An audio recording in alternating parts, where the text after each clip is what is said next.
আসসালামু আলাইকুম ও রহমতুল্লাহি ও বারাকাতুহু। সুপ্রিয় দেশবাসী, অত্যন্ত ভারাক্রান্ত হৃদয় নিয়ে আপনাদের সামনে উপস্থিত হয়েছি। আপনারা ইতিমধ্যে দেখেছেন উত্তরা দিয়াবাড়ি মাইলস্টোন স্কুল কলেজে হঠাৎ করে নিয়ন্ত্রণ হারিয়ে একটি বিমান বিধ্বস্ত হয়।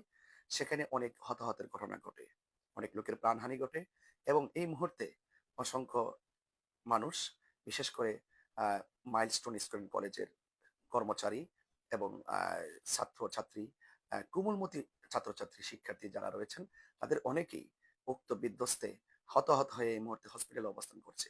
তাদের শরীর ঝলসে গিয়েছে, আর্তচিৎকারে হসপিটালগুলো ভারী হয়ে আছে।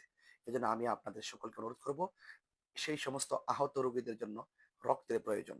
তারা এই মুহূর্তে বিভিন্ন হসপিটালে অবস্থান করছে।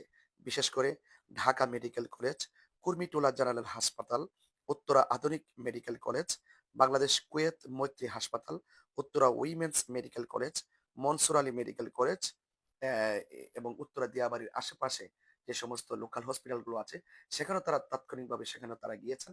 এবং আপনাদের সকলকে অনুরোধ করব, উত্তরা দিয়াবাড়ির আশেপাশে যারা আছেন, আপনারা দ্রুত ঢাকায় যে যেখানে আছেন, যেভাবে আছেন, আত্মীয়-স্বজন যারা আছেন, আপনারা সবাই সেই হতাহত ব্যক্তিদের রক্ত দেওয়ার জন্য আপনার হসপিটালে দ্রুত চলে আসুন।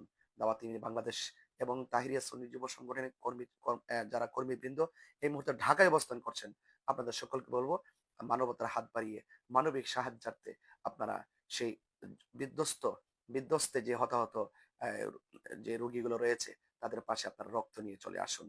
রক্তের সন্ধানে ব্রাহ্মণবাড়িয়া সহকারে যারা যেখানে রক্তের গ্রুপ নিয়ে যারা বিভিন্ন রক্তদান করে থাকেন, আপনাদেরকেও বলবো আপনারা দ্রুত সেই সমস্ত হসপিটালগুলোতে আপনারা চলে আসুন।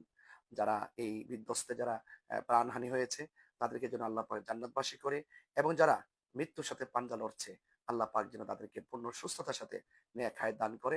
পাশাপাশি যারা প্রতিবেশী এবং আত্মীয়-স্বজন যারা রয়েছেন, তাদের সকলকে যেন আল্লাহ পাক ধৈর্য ধারণ করার তৌফিক দান করে। আল্লাহ পাক এই সমস্ত আকস্মিক বিপদ আপদ থেকে আমাদের দেশবাসীকে হেফাজত করুন। আসসালামু আলাইকুম ওয়া রাহমাতুল্লাহি ওয়া বারাকাতুহু।